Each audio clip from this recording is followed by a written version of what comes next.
ABP-JD ಸೇರಬೇಕು ಅಂತೇಳಿ ಅವಾಗ ಉದಾಸಿ ಅವರು ಇದು ಅಷ್ಟೊತ್ತಿಗೆ ಏನಾಯಿತು 2002ರಲ್ಲಿ ಸಿಂಧ್ಯಾ ಅವರು ನನ್ನ ಮಾಸೂರಲ್ಲಿ ಒಂದು ಬರ್ಡೇಗೆ ಕರೆದಿದ್ರು. ಅಲ್ಲಿ ದೊಡ್ಡ ಸಂಖ್ಯೆಯಲ್ಲಿ ಜನ ಸೇರಿದರು. ಅವಾಗ ಹೇಳಿದ್ರು ಇಂಥವರೆಲ್ಲ ಪಬ್ಲಿಕ್ ಸರ್ವಿಸ್ ಬರಬೇಕು ಅಂತ ಒಂದು ಕರೆ ಕೊಟ್ಟಿದ್ದರು. ಸೊ ಆವಾಗ ಏನಾಯಿತು ABP-JD ಸೇರಿದೆ. ಸೇರಿದಾಗ ಹಂಗೆ ಒಂದು 3-4 ತಿಂಗಳು 5 ತಿಂಗಳಾಯಿತು. ಇದೇ ರೀತಿ ಆದಾಗ ನಾವು ಹೋರಾಟ ಅದೆಲ್ಲ ಮಾಡ್ಕೊಂಡು ಬರ್ತಾಯಿದ್ವಿ. ಬೆಳೆ ಅತ್ಯಂತ ಬರಗಾಲ 2003ರಲ್ಲಿ ಕಾಂಗ್ರೆಸ್ ಸರ್ಕಾರದ ವಿರುದ್ಧ ಹೋರಾಟ, ಬೆಳೆ ವಿಮೆ ಕೊಟ್ಟಿಲ್ಲ. ಅವಾಗ ಏನಾಯಿತು, ಸೆಪ್ಟೆಂಬರ್ ತಿಂಗಳಲ್ಲಿ ಒಂದು ದೊಡ್ಡ ಫಂಕ್ಷನ್ ಮಾಡ್ತಾಯಿದ್ರು ಕಾಂಗ್ರೆಸ್ನ. ಮಿನಿಸ್ಟ್ರ್ ಕರೆದು, ಅಗ್ರಿಕಲ್ಚರ್ ಮಿನಿಸ್ಟ್ರು ಅವ್ರನ್ನೆಲ್ಲ. ನಾವು ಅವಾಗ ಹೇಳಿದ್ವಿ, ಇಷ್ಟೊಂದು ಬರಗಾಲ ಇದೆ, ಜನ ಸಾಯ್ತಾ ಇದ್ದಾರೆ, ಬೆಳೆ ವಿಮೆ ಬಿಡುಗಡೆ ಮಾಡಿಲ್ಲ, ಏನಿಲ್ಲ, ಇಂಥದ್ರಲ್ಲಿ ಅದ್ದೂರಿ ಸಮಾರಂಭ ಮಾಡ್ತೀರಿ ಅಂತ ನಾವು ಆಗ ಒಂದು ಪತ್ರಿಕೆಗೆ ಒಂದು ಹೇಳಿಕೆ ಕೊಟ್ಟಿವಿ, ಕಪ್ಪು ಬಟ್ಟೆ ಪ್ರದರ್ಶನ ಅಂತ. ಕಪ್ಪು ಬಟ್ಟೆ ಪ್ರದರ್ಶನ, ಓಕೆ. ಅವತ್ತಿನ ದಿವಸ ಬರೀ ಅವಾಗಿನ ಪತ್ರಿಕೆ, ಈಗೇನು ಮೊಬೈಲ್ ಇಲ್ಲ, ಏನೂ ಇಲ್ಲ, ಒಂದು 10-12 ಸಾವಿರ ಜನ ಬಂದುಬಿಟ್ರು. Okay okay. ಒಂದು ದೊಡ್ಡ ಸಂಖ್ಯೆಯಲ್ಲಿ ಬಂತು. ಬಂದ ತಕ್ಷಣ ನಮ್ಮನ್ನೆಲ್ಲ ಪೊಲೀಸರು ತಡೆದ ಫಂಕ್ಷನ್ ಮುಗಿಸಿ ಆಗಿ ಬಂದಮೇಲೆ IBಯಲ್ಲಿ ಕುಂತು ನಮ್ಮ ಮಾತಿಗೆ ಕರೆ ಕಳಿಸಿದ್ರು. ನಾನು ಉದಾಸಿಯವರು ನಾವೆಲ್ಲ ABP-JDಯಿಂದ ಅಲ್ಲಿ ಹೋಗಿ ಮಾತಾಡ್ಬೇಕಾದ್ರೆ ಅಲ್ಲಿ ಶುಗರ್ ಫ್ಯಾಕ್ಟ್ರಿದೊಂದು ಇಶ್ಯೂ ಇತ್ತು ಬನ್ನಿಕೋಡ್ರ ಮೇಲೆ. ಅದ್ರ ಬಗ್ಗೆ ತೆಗೆದಾಗ ಅವರು ಗಲಾಟೆ ಮಾಡಿಸ್ಬಿಟ್ರು. ಅವ್ರ ಕಾರ್ಯಕರ್ತರು ಬಂದು ನಮ್ಮ ಮೇಲೆಲ್ಲ ಹಲ್ಲೆ ಮಾಡಿ ಅಲ್ಲಿಂದ ಜನ ನಮ್ಮನ್ನು ಹೊರಗೆ ಕಳಿಸಿ. ಹೊರಗೆ ಬಂದು ನೋಡ್ತೀವಿ, ದೊಡ್ಡ ಲಾಠಿ ಚಾರ್ಜ್ ಮಾಡಿಬಿಟ್ಟಿದ್ದಾರೆ. ರೋಡ್ ತುಂಬ ಬರೀ ಜನರು ಚಪ್ಪಲಿ ಇದ್ದಾವೆ, ಒಬ್ಬರೂ ಇಲ್ಲ ಜನ. Okay okay. ಇವರು ನಮ್ಗೆ ಗೊತ್ತೇ ಇಲ್ಲ ಇದು. ಆಮೇಲೆ ನೋಡ್ತೀವಿ ಬ್ಯಾನ್ಗಳಲ್ಲೆಲ್ಲ ರೈತರನ್ನು ತುಂಬ್ಕೊಂಡ್ಬಂದರು. ನಾವೆಲ್ಲ ಅಡ್ಡ ಹಾಕಿದ್ವಿ. ಅಡ್ಡ ಹಾಕಿಬಿಟ್ಟು ರೈತನ ಬಿಡುಗಡೆ ಮಾಡ್ಕೊಂಡು ಬಿಡಲಿಲ್ಲ. ಆಗ ನನ್ನ ಅರೆಸ್ಟ್ ಮಾಡಿ ಅಂತೇಳಿ ಅವಾಗ ನಾವು 192 ಜನ ಅರೆಸ್ಟ್ ಮಾಡಿ ನಮ್ಮನ್ನು ಪೊಲೀಸ್ ಸ್ಟೇಷನ್ ತಗೊಂಡೋಗಿ ನಮ್ಮ ಮೇಲೆ ಸುಳ್ಳು ಕೇಸ್ ಹಾಕಿದರು. ಪೊಲೀಸ್ ವುಮನ್ ಕಾನ್ಸ್ಟೇಬಲ್ ರೇಪ್ ಮಾಡೋಕ್ಕೆ ಪ್ರಯತ್ನ ಪಟ್ಟರು, ಬಸ್ಸಿಗೆ ಬೆಂಕಿ ಹಚ್ಚಕ್ಕೆ ಪ್ರಯತ್ನ ಪಟ್ಟರು. ಇವೆಲ್ಲ ಕೇಸ್ ಹಾಕಿ ನಮ್ಮನ್ನು ರಾತ್ರಿ 12 ಗಂಟೆಗೆ ಮ್ಯಾಜಿಸ್ಟ್ರೇಟ್ ಮುಂದೆ ಹಾಜರುಪಡಿಸಿದರು. 12 ಗಂಟೆ 1 ಗಂಟೆಗೆ. ಆವಾಗ ನಮಗೆ ರಿಮಾಂಡ್ ಟು ಜುಡಿಷಿಯಲ್ ಕಸ್ಟಡಿ. ಅವಾಗ ಬೆಳಗಾಂ ಹಿಂಡಲ್ಗ ಜೈಲಿಗೆ ತಗೊಂಡೋದ್ರು. ನಮಗೆ ಬೆಳಗ್ಗೆ 6:00 ಬೆಳಗಾಂ ಹಿಂಡಲ್ಗ 192 ಜನ ರೈತರು ನಮ್ಮನ್ನು ತಗೊಂಡು ಹಾಕಿದ್ರು. ಅಲ್ಲೋಗಿ ನೋಡ್ತೀವಿ, ನಮ್ಮ ರೈತರು ಒಬ್ಬೊಬ್ಬರ ಮೈ ಮೇಲೆ ಇಷ್ಟಿಷ್ಟು ಬಾಸುಂಡೆ ರಕ್ತಮಯವಾಗಿಬಿಟ್ಟಿದೆ, ಬಟ್ಟೆಗಳೆಲ್ಲ ಸುರಿದಾಗ್ತವೆ, ಅಷ್ಟೊಂದು ಹಲ್ಲೆ ಭಾರಿ ಹೊಡೆದ್ಬಿಟ್ಟಿದ್ರು. Okay okay. ಸೊ ಅಲ್ಲಿ ಹೋದಾಗ ಆಯಿತು, ಜೈಲು ಎಂಟ್ರಿ ಆಯಿತು. ಆದಮೇಲೆ ನನಗೆ ಕೇಳಿದ್ರು, ನಾನು ಪೊಲೀಸ್ ಅಧಿಕಾರಿ ಸಿನಿಮಾ ಹೀರೋ ಅಂತ ಗೊತ್ತಿತ್ತು, ನಿಮ್ಗೆ ಪ್ರತ್ಯೇಕ ಇದು ಕೊಡ್ತೀವಿ, ನೀವು ಪ್ರತ್ಯೇಕ ಇರಿ. ನಾನು ಹೇಳಿದೆ, ಇರಲ್ಲ, ನಮ್ಮ ರೈತರು ಎಲ್ಲಿರ್ತಾರೆ ಅಲ್ಲೇ ಇರ್ತಾರೆ. ಏನು ಕಾಮನ್ ಸೆಲ್ ಇದೆ, ಆ ಕಾಮನ್ ಸೆಲ್ಲಲ್ಲಿ 74-75 ಜನ ಒಬ್ಬೊಬ್ಬರು ಒಂದೊಂದು ಸೆಲ್ಲಲ್ಲಿ ಇದ್ವಿ. ಆ ಸೆಲ್ಲಲ್ಲಿ ಫಸ್ಟ್ ಅನುಭವ. ಅನ್ನಕ್ಕೆ ಸಾರು ಕೊಟ್ಟರೆ ನೀರಿದ್ದಂಗೆ ಇತ್ತು, ಅದಕ್ಕೆ ಏನಿರಲಿಲ್ಲ. ಒಂದು ದಿನ 2 ಆದಮೇಲೆ ಸ್ವಲ್ಪ ಅದಕ್ಕೆ ಉಪ್ಪು ಖಾರ ಹಾಕಕತ್ತಿದ್ರು ಜೈಲಲ್ಲಿ. ಆಮೇಲೆ ಸಾಯಂಕಾಲ 6 ಗಂಟೆ ಆದಮೇಲೆ ಕತ್ಲು, ಲೈಟ್ ಇಲ್ಲ ಜೈಲಲ್ಲಿ, ನಮ್ಮ ಹತ್ರ ವಾಚ್ಗಳಿಲ್ಲ. ರಾತ್ರಿ 6 ಗಂಟೆಗೆ ಡೋರ್ ಹಾಕಿಬಿಟ್ಟು ಮುಗಿಬಿಟ್ರೆ ಮುಗಿದೋಯ್ತು. ಆಗ ದಿನಗಳು ಕಳೆದಿದ್ದು 9 ದಿವಸ, 2-3 ದಿವಸ ಆಯಿತು. 2-3 ದಿವಸ ಆದಮೇಲೆ ಅಲ್ಲೆಲ್ಲ ಕೈದಿಗಳು ಅವರು ಇವರೆಲ್ಲ ಇರೋಲ್ಲ, ಬಂದು ಬಿ ಸಿ ಪಾಡ್ಲರ್ ಬಂದು ಮಾತಾಡ್ಸೋದು. ಅಲ್ಲಿ ಜೈಲಲ್ಲಿ ಹೆಂಗಿದೆ ವ್ಯವಸ್ಥೆ ಅಂದರೆ, ಸೀನಿಯರ್ ಕೈದಿಗಳು ಅವರೇ ಉಪ್ಪಿಟ್ಟು ಮಾಡ್ಕೊಂಡವರು, ಅವರೇ ತಿಂಡಿ ಮಾಡೋರು, ನನಗೆಲ್ಲ ಕರೆದು ಕೊಡೋರು. ಅಲ್ಲಿ ಒಂಥರ ವಿಚಿತ್ರ ಇದೆ ಅದು. ಒಂದು 2 ದಿವಸ 3 ದಿವಸ ನಮ್ಮ ಲೀಡ್ರುಗಳೆಲ್ಲ ಬರೋಕ್ಕೆ ಸ್ಟಾರ್ಟ್ ಮಾಡಿದ್ರು ಜೈಲಿಗೆ. ಒಂದೊಂದು 2 ಗೊನೆ ಬಾಳೆಹಣ್ಣು, 3 ಗೊನೆ ಬಾಳೆಹಣ್ಣು, ಮಿರ್ಚಿ, ಬಂಡಲ್ ಗಟ್ಟಲೆ ಎಲ್ಲ ಬರಕತ್ತಿದ್ವು. 9 ದಿವಸ ನಾವು ಹಾಡು ಹೇಳ್ಕೊಂಡು ಭಜನೆ ಮಾಡ್ಕೊಂಡು ಜೈನಲ್ಲಿ 192 ಜನ ಇದ್ವಿ. 192 ಜನ ಎಲ್ಲರೂ ಆ ಜೈಲಲ್ಲೇ ಇದ್ದು. ಆಮೇಲೆ ಕೋರ್ಟಿಂದ ಬೇಲಾಯಿತು. ಬೇಲಾಗಿ ವಾಪಸ್ಸು ಹಿರೇಕೆರೆ ಬರುವಾಗ ಬೆಳಗಾಮಿಂದ ಹಿರೇಕೆರೆವರೆಗೂ ಜನ ಸ್ವಾಗತ ಮಾಡಿದರು ನಮಗೆ. ಅದಾದಮೇಲೆ ನಾವು ಹಳ್ಳಿಗಳಿಗೆ ಹೊರಟೆ. ಎಲ್ಲೆಲ್ಲಿ ನಮ್ಮ ಜನ ಯಾವ್ಯಾವ ಹಳ್ಳಿಯವರು ಜೈಲಿಗೆ ಬಂದಿದ್ದರು ಎಲ್ಲರಿಗೂ ಹೋಗಿ ಆತ್ಮಸ್ಥೈರ್ಯ ತುಂಬ. ಅವಾಗ ಜನರಿಗೆ ಒಂದು ಕಾನ್ಫಿಡೆನ್ಸ್ ಬಂತು, ಈ ಮನುಷ್ಯ ತಪ್ಪಿಸ್ಕೊಂಡು ಹೋಗೋನಲ್ಲ, ನಮ್ಮ ಜೊತೆಗೆ ನಿಲ್ತಾನೆ, ಜನರ ಮಧ್ಯದಲ್ಲಿ ಎದ್ಕೊಂಡೆ ನಮ್ಮ ನಾಯಕರಾಗಲಿಕ್ಕೆ ಇವರು ಸೂಕ್ತವಾದಂತಹ ವ್ಯಕ್ತಿ ಅಂತ. ಅದು 2003. ಆಮೇಲೆ 2004ಕ್ಕೆ ಎಲೆಕ್ಷನ್ ಡಿಕ್ಲೇರ್ ಆಯಿತು. ಆಗಸ್ಟೊತ್ತಿಗೆ ಏನಾಗಿತ್ತು, ABP-JD ಪೂರಾ ವೈಂಡಪ್ ಆಗಿ ಹೋಗಿತ್ತು, ಏನಿರಲಿಲ್ಲ. ನಾನು ನಮ್ಮ ಜನ ಏನಾದ್ರು, ಸರ್ ಯಾವ್ದಾರು ಒಂದು ಪಕ್ಷ ಇರಬೇಕು, ನಮಗೆ ಇಲ್ಲ ಅಂದರೆ ಕಷ್ಟ, ಹಂಗೆ ಹಿಂಗೆ. ಹೌದು. ಅವಾಗ ಸಿಂಧ್ಯಾ ಅವ್ರು ನನಗೆ ಕಾಂಟ್ಯಾಕ್ಟ್ ಮಾಡಿದ್ರು, ನೀನು JDSಗೆ ಬಾ ಅಂತ. ಆಯಿತು ಅಂತ ಹೇಳಿದೆ. ಬೆಂಗಳೂರು ಬಂದೆ. ಬೆಂಗಳೂರಲ್ಲಿ ದೇವೇಗೌಡರು ಮನೆಗೆ ಬಂದರು. ಮನೆಗೆ ಬಂದು ಬೆಳಗ್ಗೆ ಬ್ರೇಕ್ಫಾಸ್ಟ್ಗೆ ಬರ್ತಾರೆ ಅಂದರೆ ಇನ್ವೈಟ್ ಮಾಡಿದೆ. ಅವಾಗ ಹೇಳಿದ್ರು, ಇಲ್ಲಪ್ಪ ನಮ್ಮ ಪಕ್ಷಕ್ಕೆ ಸೇರು ನೀನು, ನಾಳೆ ಮುಹೂರ್ತ ತೆಗೆಸ್ಕೊಡ್ತೀನಿ, ಒಳ್ಳೆ ಮುಹೂರ್ತ, ನೀನು ಬಂದು ಜಾಯ್ನ್ ಆಗಬೇಕು ಅಂತ ಅಲ್ಲಿಂದನೇ ಶಾಸ್ತ್ರಿಗಳಿಗೆ ಮಾತಾಡಿ, ನಮ್ಮ ದೊಡ್ಡ ಅಸೆಟ್ಟು, ನಮ್ಮ ಆಸ್ತಿ ಆಗ್ತಾಯಿದೆ, ಒಳ್ಳೆ ಮುಹೂರ್ತ ಕೊಡಿ ಅಂತ ಹೇಳಿ ಗ್ರೀನ್ ಸಿಗ್ನಲ್ ಸಿಕ್ಬಿಡುತ್ತೆ ಅಲ್ಲಿಂದ ಸರ್. ಅವಾಗ JDS ಸೇರಿದೆ. ಎಲೆಕ್ಷನ್ ಕಾಂಟೆಸ್ಟ್ ಮಾಡಿದೆ.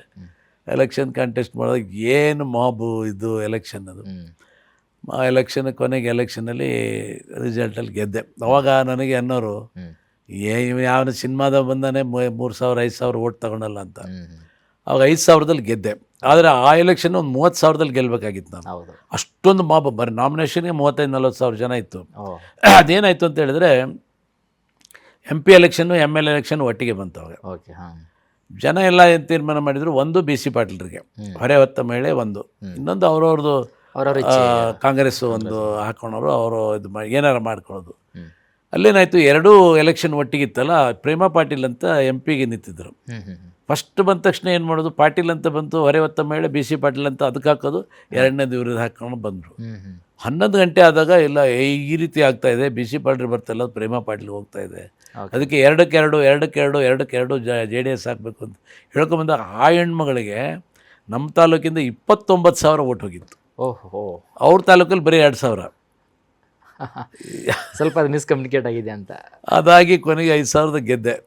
ಗೆದ್ದಾದ್ಮೇಲೆ ವಿಧಾನಸೌಧಕ್ಕೆ ಎತ್ತಿನ ಬಂಡಿಲಿ ನಾವು ಗ್ರ್ಯಾಂಡ್ ಎಂಟ್ರಿ ಎತ್ತಿನ ಗಂಟೆ ನನ್ನ ಹೆಂಡ್ತಿ ತಲೆ ಮೇಲೆ ಅವರು ಭತ್ತದ ಹೊರೆ ಒರೆಸಿ ಹೊರೆ ಹೊತ್ತ ಮೇಳೆ ಮಾಡಿ, ಅವಾಗ ವಿಧಾನಸೌಧಕ್ಕೆ ಎತ್ತಿನ ಗಾಡಿ ಬಂದಾಗ ಧರ್ಮಸಿಂಗ್ ಅಷ್ಟ ಚೀಫ್ ಮಿನಿಸ್ಟರ್ ಆಗಿದ್ರು. ಒಳಗೊಂಟಾಗ ಇದು ಹೆಂಗೆ ಬಿಡೋದು, ಎತ್ತಿನ ಗಾಡಿ ಬಿಡಲ್ಲ ಅಂತ.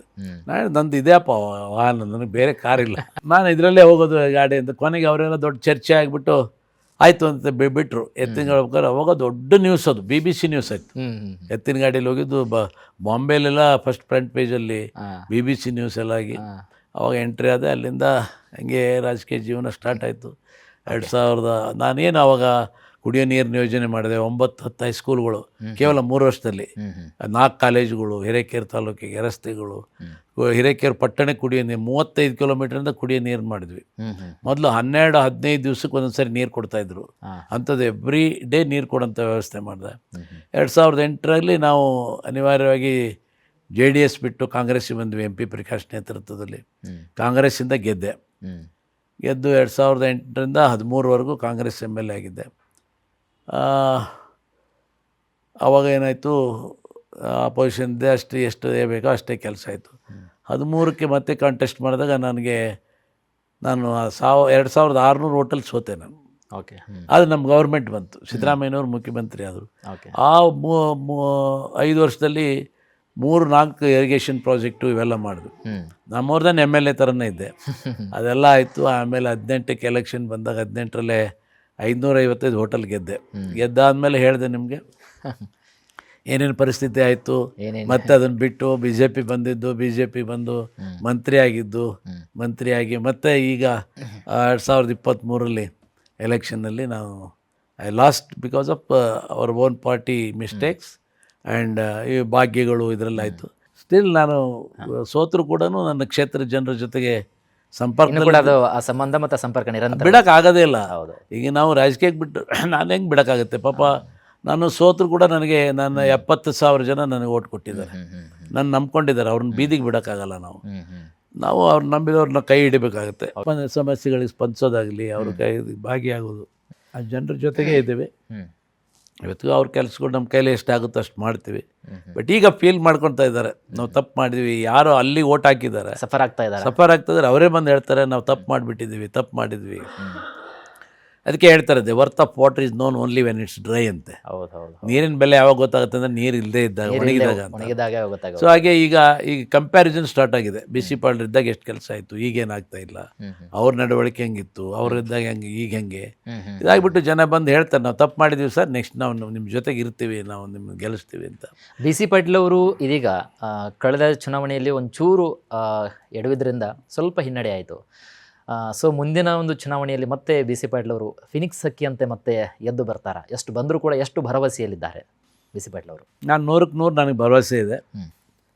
ಇವತ್ತು ಜನರ ಭಾವನೆಗಳನ್ನು ನೋಡಿದರೆ, ಜನರ ನಾಡಿ ಮಿಡಿತ ನೋಡಿದರೆ, ಅವರು ಅನುಭವಿಸೋಂಥ ನೋವು ನೋಡಿದರೆ, ಆ ನೋವಿನಲ್ಲಿ ಆ ಸೇಡನ್ನು ತೀರಿಸ್ಕೊಳ್ಳಿಕ್ಕೆ ನಮ್ಮ ತಾಲೂಕಿನ ಜನ ಮುಂದೆ ಎಲೆಕ್ಷನ್ ಮಾಡ್ತಾರೆ. ಖಂಡಿತ ನಾನು ಗೆಲ್ಲಿಸ್ತಾರೆ 100ಕ್ಕೆ 100%. ಆ ವೈಭವ ತಮಗೆ ಕಾಣ್ತಾ ಇದೆಯಾ? ವೈಭವ ಅಲ್ಲ, ಅದು ಮಾಮೂಲು. ಅವರಿಗೆ ಬೇಕಾಗಿದೆ. ಇವತ್ತು ನಾವು ತಪ್ಪು ಮಾಡಿದ್ದೀವಿ ಅನ್ನೋಂಥ ಭಾವನೆ ಬಂದಿದೆ. ಅವರೇ ಹೇಳ್ತಾರೆ, ಓಟ್ ಹಾಕಿದವರು, ನಾವೇನೋ ತಪ್ಪು ಮಾಡಿಬಿಟ್ವಿ, ಅಂದರೆ ಬೇರೆ ಆಯ್ಕೆಯನ್ನು ನಾವು ಚೂಸ್ ಮಾಡ್ಕೊಂಡ್ವಿ, ಏನೋ ಮಾಡಿಬಿಟ್ಟಿವಿ, ತಪ್ಪಾಗಿದೆ, ನಾವು ಇರ್ತೀವಿ, ನಿಮ್ಮ ಜೊತೆಗೆ ಬರ್ತೀವಿ ಅಂತ. ಸೊ ಹಾಗಾಗಿ ತೊಂದರೆ ಇಲ್ಲ. ಸರ್, BJP ಅಂತ ಬಂದಾಗ ತಾವೀಗ BJP ಪಕ್ಷದಲ್ಲಿದ್ದೀರಿ. ಒಂದು ಮನೆ ಜಗಳ ಮನೆಯಲ್ಲಿದ್ದರೆ ಚೆನ್ನಾಗಿರುತ್ತೆ, ಬೀದಿ ಜಗಳ ಆಗಬಾರ್ದು ಅಂತಕ್ಕಂಥದ್ದು. ಈಗ ಸದ್ಯದ ಒಂದು ರಾಜಕೀಯ ಪರಿಸ್ಥಿತಿ ನೋಡಿದಾಗ BJPಯ ಮನೆ ಜಗಳ ಇದೀಗ ಬೀದಿಗೆ ಬಂದು ರಂಪಾಟ ಆಗ್ತಾ ಇದೆ. ಸೊ ಇದರಿಂದ ಪಾಟೀಲ್ ಅವರು ಯಾವ ನಿರ್ಣಯ ತೆಗೆದುಕೊಳ್ತೀರಿ? ಅಂದರೆ ಇದ್ರ ಬಗ್ಗೆ ನಿಮ್ಮ ಅಭಿಪ್ರಾಯ ಅಂತ. ಅಂದರೆ ಮನೆ ಜಗಳ ಮನೆಯಲ್ಲಿರಬೇಕಾಗಿತ್ತು, ಹೈಕಮಾಂಡ್ ಮಟ್ಟವರೆಗೂ ಹೋಗಿ ಅಲ್ಲಿಂದ ಇನ್ನೊಬ್ರು ಯಾರೋ ನೋಟಿಸ್ ಕೊಟ್ಟು ಅಲ್ಲಿಂದ ಅವರನ್ನು ಉಚ್ಚಾಟನೆ ಮಾಡಿ ಇದೆಲ್ಲ ಬೇಕಿತ್ತಾ ಅಂತ ಒಂದು ನ್ಯಾಷನಲ್ ಪಾರ್ಟಿಯಲ್ಲಿ? ಇದು ಅವಶ್ಯಕತೆ ಇರಲಿಲ್ಲ. ಆದರೆ ಒಂದು ಬೀದಿ ತಾವು ಹೇಳಿದಾಗೆ ಮನೆ ಜಗಳ ಬೀದಿ ಬರಬಾರ್ದಾಗಿತ್ತು. ಬರೋದಕ್ಕೆ ಕೆಲವು ಕಾಣದ ಕೈಗಳು ಕೆಲಸ ಮಾಡ್ತವೆ ಹಿಂದೆ. ಯಾವ್ಯಾವ ಉದ್ದೇಶಗಳು ಇರ್ತವೆ, ಇವು ಇರ್ತವೆ. ಈಗ ನನ್ನ ಕೈಲಾಗಲಿಲ್ಲ ಅಂದರೆ ಕಾಣದ ಕೈಗಳು ಅಂದರೆ BJP ಅಲ್ಲ ಅಥವಾ ಸರ್ BJP ಅದರಲ್ಲಿ ಏನುದಿಲ್ಲ, ಹೊರಗಿನವ್ರು ಮಾಡೋಕ್ಕಾಗಲ್ಲ ಇಂದ. ಈಗ ನೋಡಿ, ಏನಾದರೂ ಒಂದು ಸಂಚು ಮಾಡುವಂಥದ್ದು ಯಾವಾಗ ಅಂದರೆ ನಮ್ಮ ಜೊತೆಗೆ ಇದ್ದಂಥವ್ರನ್ನೇ. ಮಹಾಭಾರತದಲ್ಲಿ ಶಕುನಿ ಇದ್ದ, ಹೌದಾ? ಹೌದು. ಶಕುನಿ ಅಲ್ಲೇ ಇದ್ಕೊಂಡು ಅಲ್ಲೇ ಯಾರನ್ನು ಮುಗಿಸ್ಕೊಂಡು. ಈಗ ಬಸವಣ್ಣವ್ರ ಕಾಲದಲ್ಲಿ ಕೊಂಡಿ ಮಂಚಣ್ಣ ಅಂತ, ಕಿತ್ತೂರು ಚೆನ್ನಮ್ಮಗೆ ಮಲ್ಲಪ್ಪ ಶೆಟ್ಟಿ ಅಂತ ಇದ್ದರು. ಸಂಗೊಳ್ಳಿ ರಾಯಣ್ಣನ ಹಿಡ್ಕೊಂಡ ಮಲ್ಲಪ್ಪ ಶೆಟ್ಟಿಗಳು ಹಿಡ್ಕೊಟ್ರು. ಟಿಪ್ಪು ಸುಲ್ತಾನ್ಗೆ ಇವತ್ತು ವಧೆ ಆಗ್ಲಿಕ್ಕೆ ಕಾರಣ ಮೀರ್ ಸಾದಿಕ್. ಹಾಗೆ ಒಳಗಿದ್ದಂಥವ್ರಿಂದನೇ ಆಗುತ್ತೆ. ಏನು ಬೀದಿಗೆ ಬಂದಿತ್ತು ಅದನ್ನು ಭಾಳ ಅವಕಾಶ ಕೊಟ್ಟರು, ಆದರೆ ಅದು ಒಂದು ಸರಿಯಾದ ದಾರಿಗೆ ಬರದೇ ಇದ್ದಿದ್ದರಿಂದ ಇವತ್ತು ಹೈಕಮಾಂಡ್ ಬೀದಿ ಜಗಳನ ಬಂದ್ ಮಾಡೋಕ್ಕೆ ಏನು ಮಾಡಬೇಕು ಮಾಡಿದ್ದಾರೆ. ಮುಂದೆಲ್ಲ ಸರಿ ಹೋಗುತ್ತೆ ಅನ್ನೋಂಥ ಭರವಸೆ ಇದೆ. ರಾಜ್ಯ ಸರ್ಕಾರದ ಗ್ಯಾರಂಟಿಗಳ ಯೋಜನೆಗಳ ಬಗ್ಗೆ BC ಪಾಟೀಲ್ ಅವರ ಅಭಿಪ್ರಾಯ. ಅಂದರೆ ರಾಜ್ಯ ಸರ್ಕಾರ ದಿವಾಳಿ ಎದ್ದು ಹೋಗ್ತಾ ಇದೆ ಅಂತ ಕೆಲವರು ಹೇಳ್ತಾ ಇದ್ದಾರೆ. ಇನ್ನೊಬ್ಬರು ರಾಜ್ಯ ಸರ್ಕಾರವನ್ನು ನಾವು ಕೊಟ್ಟಿರ್ತಕ್ಕಂತಹ ಗ್ಯಾರಂಟಿಗಳನ್ನು ಮುಂದಿನ ನಾವು 28ರವರೆಗೂ ಕೂಡ ನಾವು ಇದನ್ನು ಏನು ಮಾತು ಕೊಟ್ಟಿದ್ದೇವೋ ಕೊಟ್ಟಿರ್ತಕ್ಕಂಥ ಮಾತನ್ನು ನಾವು ಉಳಿಸ್ತೀವಿ ಅಂತ ಒಂದು ಕಡೆ ಕಾಂಗ್ರೆಸ್ನ ಪ್ರಮುಖ ನಾಯಕರು ಹೇಳ್ತಿದ್ದಾರೆ. ಸೊ ವಿಪಕ್ಷ ಒಂದು ನಾಯಕತ್ವ ಒಂದು ದೃಷ್ಟಿಕೋನದಲ್ಲಿ ನೋಡಿದಾಗ ಗ್ಯಾರಂಟಿ ಯೋಜನೆಗಳು ರಾಜ್ಯಕ್ಕೆ ಎಷ್ಟು ಅನುಕೂಲ ಮತ್ತು ಎಷ್ಟು ಅನಾನುಕೂಲ ಆಗಿದೆ? ಒಂದು ಹೇಳ್ತೀನಿ, ಒಂದು ಗಾದೆ ಇದೆ, ಕುಂತು ತಿಂದರೆ ಕುಡಿಕೆ ಹೊನ್ನು ಸಾಲದು ಅಂತ. ನೀನು ಮನುಷ್ಯ ಕುತ್ಕೊಂಡು ಬರೀ ಊಟ ಮಾಡ್ತಾ ಇದ್ರೆ ಒಂದು ಕುಡಿಕೆ ಹೊನ್ನು ಅಂದರೆ ಬಂಗಾರ ಕುಡಿಕೆಗಟ್ಟಲೆ ಬಂಗಾರ ಇಟ್ಟಿದ್ರು ಕೂಡ ಸಾಲಲ್ಲ ಅಂತ. ಕುಂತು ತಿನ್ನಕ್ಕೆ ಬಿಡಬಾರ್ದು ಮನುಷ್ಯನಿಗೆ. ದುಡಿಯೋ ಕೈಗೆ ಕೆಲಸ ಕೊಡಬೇಕು. ದುಡಿಯೋ ಕೈಗೆ ಕೆಲಸ ಕೊಟ್ಟರೆ ಅಭಿವೃದ್ಧಿ ಆಗುತ್ತೆ, ಉತ್ಪಾದನೆ ಆಗುತ್ತೆ, ಉತ್ಪಾದನೆಯಿಂದ ದೇಶ ಉದ್ಧಾರ ಆಗುತ್ತೆ. ಇವತ್ತು ಇವರು ಕೇವಲ ಚುನಾವಣೆ ಮತಕ್ಕೋಸ್ಕರವಾಗಿ ಈ ಭಾಗ್ಯಗಳನ್ನು ಕೊಟ್ಟಿದ್ದಾರೆ ಹೊರತು ನಿಜವಾಗಿ ಜನರ ಬಗ್ಗೆ ಅವ್ರಿಗೆ ಕಳಕಳಿ ಇಲ್ಲ. ಅದರಿಂದ ಏನು ಉದ್ಧಾರ ಯಾರೂ ಆಗಿಲ್ಲ, ಆಗೋದು ಇಲ್ಲ. ಏನು ಕೊಟ್ಟಿದ್ದಾರೆ? ಈಗ ಎಷ್ಟು ಗೃಹಲಕ್ಷ್ಮಿ 2000 ಕೊಡ್ತೀವಿ, ಎಷ್ಟು ತಿಂಗಳು ಕೊಟ್ಟಿದ್ದಾರೆ? ಈ 2 ವರ್ಷದಲ್ಲಿ ಎಷ್ಟು ತಿಂಗಳು ಕೊಟ್ಟಿದ್ದಾರೆ ಕೇಳಿ. ಅದರಿಂದ ಎಷ್ಟು ನಷ್ಟ ಆಗಿದೆ. ತಗೊಂಡ್ರೆ ಸುಮ್ಮನೆ ಎಲೆಕ್ಷನ್ ಎಲ್ಲೆಲ್ಲಿ ಬರ್ತೈತೆ ಅಲ್ಲೆಲ್ಲ ಬಿಡುಗಡೆ ಮಾಡ್ತಾರೆ. ಮೊನ್ನೆ 3 ಬೈ ಎಲೆಕ್ಷನ್ ಬಂದಾಗ ಆ 3 ಜಿಲ್ಲೆಗೆ ಮಾತ್ರ ಬಿಡುಗಡೆ ಮಾಡಿದ್ರೆ ಹೊರತು ಬೇರೆ ಕಡೆ ಇಲ್ಲ. ಇದು ಥರ ಜನರ ಕಣ್ಣಲ್ಲಿ ಮಣ್ಣೆರ್ಚುವಂಥ ಕೆಲಸ ಮಾಡ್ತಾ ಇದ್ದಾರೆ. ವಿದ್ಯಾವಂತರಿಗೆ ಇದನ್ನು ಕೊಡ್ತೀವಿ ಅಂತೇಳಿ ನಿಧಿ ಏನಿಲ್ಲ. ಇಲ್ಲಿವರೆಗೂ ಎಷ್ಟು ಜನ ಯುವಕರಿಗೆ ಕೊಟ್ಟಿದ್ದಾರೆ ಕೇಳಿ. ವಿದ್ಯುತ್ ಬಿಲ್ಲು ಡಬಲ್ ತ್ರಿಬಲ್ ಆಗಿ ಹೋಗಿದೆ. ಇಷ್ಟು ಯೂನಿಟ್ ಮೇಲೆ ಹೋದರೆ ಇಷ್ಟು ಅಂತ ಕೊಡ್ತಾರೆ. ಈಗ ಅದ್ರ ಮೇಲೆ ಹೋಯ್ತು ಅಂದರೆ ಅಷ್ಟು ಕಟ್ಟಲೇಬೇಕು. ಇವತ್ತು ಬಸ್ ಚಾರ್ಜು ಫ್ರೀ ಅಂತ ಹೇಳ್ತಾರೆ. ಹೆಂಡತಿಗೆ ಬಸ್ ಫ್ರೀ, ಗಂಡನಿಗೆ ಡಬಲ್ ಚಾರ್ಜ್ ತ್ರಿಬಲ್ ಚಾರ್ಜ್. ಯಾವ ರೀತಿ ಯೋಜನೆ? ಇದರಿಂದ ನೀವು ಕೊಟ್ಟುಕೊಳ್ಳಿ, ಬೇಡ ಅಂತ ಹೇಳಿಲ್ಲ. ಆದರೆ ಅಭಿವೃದ್ಧಿ ಎಲ್ಲಿದೆ? ಅಭಿವೃದ್ಧಿ ಶೂನ್ಯ ಆಗಿದೆ. ಈ 2 ವರ್ಷಗಳಲ್ಲಿ ಅಭಿವೃದ್ಧಿ ದೊಡ್ಡ ಶೂನ್ಯ ಆಗಿದೆ. ನೀವು ಅಭಿವೃದ್ಧಿಯನ್ನು ಏನೂ ಮಾಡ್ದೇನೆ ಸುಮ್ಮನೆ ಕೇವಲ ಅಧಿಕಾರಕ್ಕೋಸ್ಕರ ಇವತ್ತು ಭಾಗ್ಯಗಳನ್ನು ಕೊಟ್ಟಿದ್ದೀವಿ ಅದೊಂದೇ ಹೇಳ್ಕೊಂಡು ಹೋದರೆ ದೇಶ ಅಭಿವೃದ್ಧಿ ಆಗಲ್ಲ. ಇವತ್ತು 20 ವರ್ಷ ನಾವು ಹಿಂದೆ ಹೋದ್ವಿ. ಈಗ ಈ 2 ವರ್ಷಗಳಲ್ಲಿ 20 ವರ್ಷ ನಾವು ಹಿಂದೆ ಹೋಗಿದ್ದೀವಿ. ಮುಂದೆ ಬಂದಂಥ ಸರ್ಕಾರ ಇದನ್ನು ಇವರು ಸಾಲ ತೀರ್ಸೋಕ್ಕಾಗಲ್ಲ. ಈ 2 ವರ್ಷಗಳಲ್ಲಿ ಇವರು 2,16,000 ರೂಪಾಯಿ 2,16,000 ರೂಪಾಯಿ ಇಲ್ಲ 1,16 2,21,000 ರೂಪಾಯಿ ಸಾಲ ಮಾಡಿದ್ದಾರೆ ಸಿದ್ದರಾಮಯ್ಯನವರು. ಯಾರ ತಲೆ ಮೇಲೆ? ಇವತ್ತು ಹುಟ್ಟಿದ ಒಂದು ಮಗು ತಲೆ ಮೇಲೆ 1 ಲಕ್ಷ ರೂಪಾಯಿ ಸಾಲ ಇದೆ ಕರ್ನಾಟಕದಲ್ಲಿ. ಒಂದು ಮಗುಗೆ ಇವತ್ತು ಹುಟ್ಟದಂದ್ರೆ ಅವನ ತಲೆ ಮೇಲೆ 1 ಲಕ್ಷ ರೂಪಾಯಿ ಸಾಲ.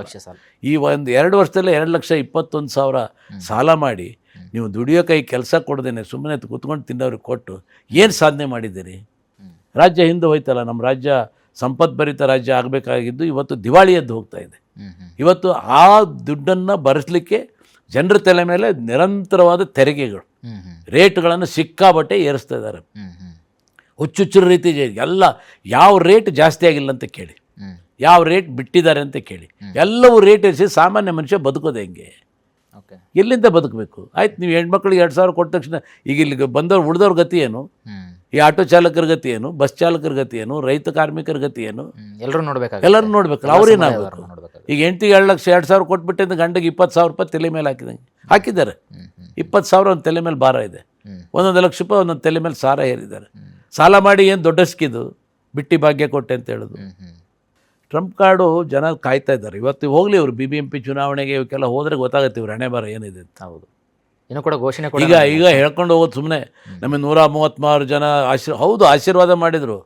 ಆಶೀರ್ವಾದ ಮಾಡಿ ನಿಮ್ಮ ಕೈಗೆ ಹಾಲನ್ನು ಕೊಟ್ಟರು, ಅಕ್ಷಯ ಪಾತ್ರೆಯನ್ನು ಕೊಟ್ಟರು ಜನ. ಆದರೆ ನೀವು ಮಾಡಿದ್ರೇನು ಇವತ್ತು? ಎಲ್ಲರ ತಲೆ ಮೇಲೆ ತೆರಿಗೆ ಹಾಕಿ ಬಿಲ್ಗಳನ್ನು ಜಾಸ್ತಿ ಮಾಡಿ ಬೆಲೆ ಏರಿಸಿ ಜನರ ಕೈಗೆ ಭಿಕ್ಷಾ ಪಾತ್ರೆಯನ್ನು ಕೊಟ್ಟಿದ್ದೀರಿ.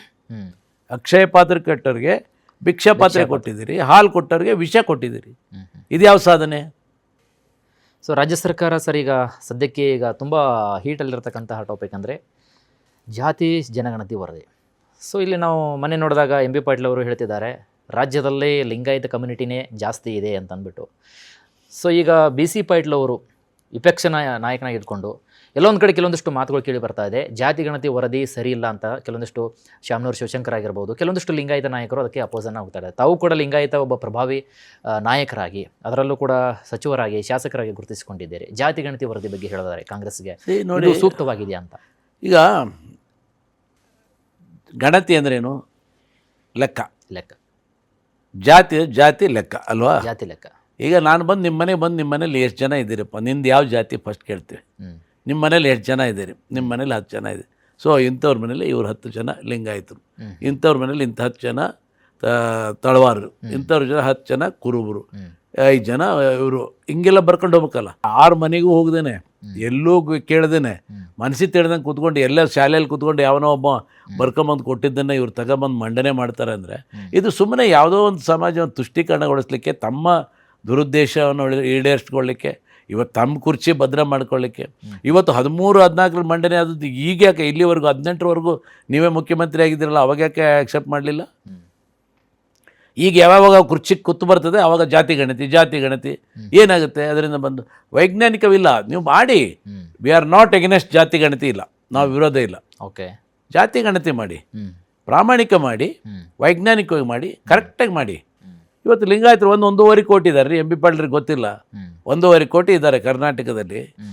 ಅಂಥದನ್ನು ತಗೊಂಬಂದು 55 ಲಕ್ಷ 66 ಲಕ್ಷ ಹಾಕಿದ್ರಿ. ಏನು ಅರ್ಥ ಅದು? ಯಾವ ಉದ್ದೇಶಕ್ಕೆ? ತೋರಿಸ್ಲಿಕ್ಕೆ. ಇದರಿಂದ ಏನು ಉದ್ಧಾರ ಆಗೋದಿಲ್ಲ, ಇದರಿಂದ ಏನು ಆಗೋದಿಲ್ಲ. ಏನು ನಡೀಬೇಕು ಅದೇ ನಡೀತಿದೆ. ಆದರೆ ವೈಜ್ಞಾನಿಕ ಮಾಡಬೇಕೆ ಹೊರತು ಅವೈಜ್ಞಾನಿಕವಾಗಿ ಸುಮ್ಮನೆ ತಮ್ಮ ಸ್ವಾರ್ಥಕ್ಕಾಗಿ ತಮ್ಮ ಕುರ್ಚಿ ಉಳಿಸ್ಕೊಳ್ಳಿಕ್ಕೆ ಇವತ್ತು ಜಾತಿ ಗಣತಿ ಅನ್ನೋಂಥ ಒಂದು ಭೂತ ಬಿಟ್ಟು ಏನೋ ಒಂದು ತಾನು ದೊಡ್ಡ ಹಿಂದುಳಿದ ನಾಯಕ ಅಂತ ತೋರಿಸ್ಕೊಳ್ಳಿಕ್ಕೆ ಇದು ಮಾಡಿದರೆ ಆಗೋದಿಲ್ಲ. ನಾವು ಇದನ್ನು ಖಂಡಿತವಾಗಿ ವಿರೋಧಿಸ್ತೇವೆ. ಇದು ಸರಿಯಾಗಿಲ್ಲ. ಮಾಡಿ, ಜಾತಿ ಗಣತಿ ಮಾಡಿ, ವೈಜ್ಞಾನಿಕವಾಗಿ ಮಾಡಿ, ಕರೆಕ್ಟಾಗಿ ಮಾಡಿ. ಯಾರೆಷ್ಟಿದ್ದಾರೆ ಅವ್ರಿಗೆ ನ್ಯಾಯ ಕೊಡಿ, ಎಲ್ಲರಿಗೂ ನ್ಯಾಯ ಕೊಡಿ. ಸರ್ವರಿಗೂ ಸಮಬಾಳು ಸಮಪಾಲ ಅಂತೇಳಿ ಎಲ್ಲರಿಗೂ ಕೊಡಿ. ಆದರೆ ಸುಮ್ಮನೆ ಯಾವುದೋ ವೋಟ್ ಬ್ಯಾಂಕ್ ದೃಷ್ಟಿಯಿಂದ, ಯಾವುದೋ ದೂರದೃಷ್ಟಿಯಿಂದ, ದುರಾಲೋಚನೆಯಿಂದ ಮಾಡಿದರೆ ಇದನ್ನು ಒಪ್ಪಕ್ಕೆ ಸಾಧ್ಯ ಇಲ್ಲ. ಏಪ್ರಿಲ್ 17ಕ್ಕೆ ಮತ್ತೆ ಕ್ಯಾಬಿನೆಟ್ ಕರೆದಿದ್ದಾರೆ ವಿಶೇಷವಾಗಿ ಜಾತಿ ಗಣತಿ ಕುರಿತು. ಸೊ ಎಲ್ಲರೂ ಕೂಡ ಈ ಒಂದು ರಿಪೋರ್ಟನ್ನು ಓದ್ಕೊಂಡು ಬನ್ನಿ ಅಂತ CM ಅವರು ಹೇಳಿದ್ದಾರೆ. ಸೊ ಅಕಸ್ಮಾತ್ ಏನಾದರೂ ಒಂದು 17 ಕ್ಯಾಬಿನೆಟ್ ನಿರ್ಧಾರದಲ್ಲಿ ಏನೋ ಒಂದು ಸರಿಯಾಗಿರ್ತಕ್ಕಂತಹ ನಿರ್ಧಾರ ಬಂದರೆ ಓಕೆ. ಅಕಸ್ಮಾತ್ ಏನಾದರೂ ಆ ನಿರ್ಧಾರದಲ್ಲಿ ಒಂದು ಚೂರು ಬದಲಾವಣೆ ಆ ಕಡೆ ಈ ಕಡೆ ಆದರೆ, ಅಂದರೆ BJP ಕಡೆಯಿಂದ ಆಗಲಿ JDS ಆಗಿರ್ಬೋದು, ವಿಪಕ್ಷ ನಾಯಕರ ಕಡೆಯಿಂದ ಏನಾದರೂ ಡೆವಲಪ್ಮೆಂಟ್ ಆಗಿರೋ ಅಂದರೆ ಬೃಹತ್ ಪ್ರತಿಭಟನೆ ಆ ಥರದ್ದು ಏನಾದರೂ ಇರುತ್ತಾ ಅಂತ ನೋಡಿ, ಕಾದು ನೋಡಿ. ಅದ್ರ ಬಗ್ಗೆ ಭಾಳ ಮುಂದೆ ಭಾಳ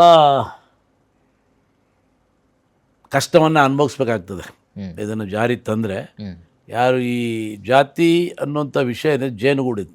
ಹೌದು, ಇದಕ್ಕೆ ಕೈ ಹಾಕಿದವರು ಯಾರೂ ಅಷ್ಟು ಸುಲಭವಾಗಿ ಉಳ್ಕೊಳಕ್ಕೆ ಆಗೋದಿಲ್ಲ. ಭಾಳ ದೊಡ್ಡ ಸಂಕಷ್ಟ ತಂದಿಡ್ತದೆ ಇದು ವೈಜ್ಞಾನಿಕ ಮಾಡಿ. ಇನ್ನೊಂದು ಸರಿ ಮಾಡಿಬಿಟ್ಟು ಕರೆಕ್ಟಾಗಿದ್ದದ್ದು ಕೊಡಿ. ಆದರೆ ಅದನ್ನು ಬಿಟ್ಟು ನಿಮ್ಮ ಕುರ್ಚಿ ಉಳಿಸ್ಕೊಳ್ಳಿಕ್ಕೆ, ನಿಮ್ಮ ಭದ್ರತೆಗೆ ಯಾವುದೋ ತಂದು ಯಾರ್ದೋ ಮೇಲೆ ಗೂಬೆ ಕೂರಿಸಿ ಏನೋ ಮಾಡೋಕ್ಕೆ ಹೋದರೆ ಅದರ ದುಷ್ಪರಿಣಾಮವನ್ನು ಎದುರಿಸ್ಬೇಕಾಗುತ್ತೆ. ಓಕೆ. BC ಪಾಟೀಲ್ ಅವರು ರಾಜಕೀಯದಲ್ಲಿ ಸಾಕಷ್ಟು ನಿಪುಣರಾಗಿದ್ದಾರೆ. ಆದರೆ ಎಲ್ಲೋ ಒಂದು ಕಡೆ ನೋಡಿದಾಗ ಅವರಲ್ಲಿ ಇನ್ನೂ ಕೂಡ ಸಂತೃಪ್ತಿ ಇದೆಯಾ, ಅಥವಾ ಇನ್ನೂ ನಾನು ಈ ಫೀಲ್ಡಲ್ಲಿ ಇನ್ನೂ ಸಾಧಿಸೋದು ತುಂಬ ಇದೆಯಾ ಅಂತ? ನೋಡಿ, ಸಾಧನೆಗೆ ಕೊನೆ ಇಲ್ಲ. ಓಕೆ, ನಾವು ಮಾಡಿದ್ದು ಭಾಳಷ್ಟು, ಮಾಡಬೇಕಾಗಿದ್ದು ಇನ್ನೂ ಭಾಳಷ್ಟು. Okay. So it's like A cycle wheel, circle ಥರ. ಸೈಕಲ್ ಒಂದು ಡೆವಲಪ್ಮೆಂಟ್ ಆದರೆ ಇನ್ನೊಂದು ಡೆವಲಪ್ಮೆಂಟ್ ಕೇಳ್ತದೆ. ಈಗ ನೀವು ಹಳ್ಳಿಯಾಗ ಹೋಗ್ಬಿಟ್ಟು ನೀ ಇದು ಕೇಳಿದ್ದೆಪ್ಪ, ಇದು ಮಾಡಿಕೊಟ್ಟಿದ್ದೀನಿ ನೋಡಪ್ಪ, ನಿಮ್ಮೂರು ರಸ್ತೆ ಮಾಡಿದೆ ಅಂದರೆ, ಸರ್ ಇಲ್ಲೊಂದೆರಡು ರಸ್ತೆ ಇದಾವೆ ಸರ್, ಇವೊಂದೆರಡು ಮಾಡ್ಬೇಕು. ಈ ದೇವಸ್ಥಾನಕ್ಕೆ ಇದು ಕೊಟ್ಟಿದ್ದು ಸರ್, ಇದಾಯ್ತು ಸರ್, ಆ ದೇವಸ್ಥಾನಕ್ಕೆ ಒಂದು ಮಾಡು, ಆ ದೇವಸ್ಥಾನಕ್ಕೆ ಕೊಟ್ಟಿದ್ದು ಸರ್, ಅದಕ್ಕೆ ಗೋಪುರ ಹಾಕಬೇಕು. ಸೊ ಇದಕ್ಕೆ ವಾಂಟ್ಸ್ ಆರ್ ಅನ್ಲಿಮಿಟೆಡ್. ಮತ್ತು ಅದೇ ರೀತಿ ಇವತ್ತು ಕಾಲ ಬದಲಾವಣೆ ಆದಾಗ ಜನರ ನಿರೀಕ್ಷೆಗಳು ಭಾಳ ಇರ್ತವೆ. ಮತ್ತಷ್ಟು ವೈವಿಧ್ಯಮಯ ಸುದ್ದಿಗಳಿಗೆ ನೋಡ್ತಾ ಇರಿ ವಿಶ್ವವಾಣಿ ಟಿವಿ. ನಮಸ್ಕಾರ.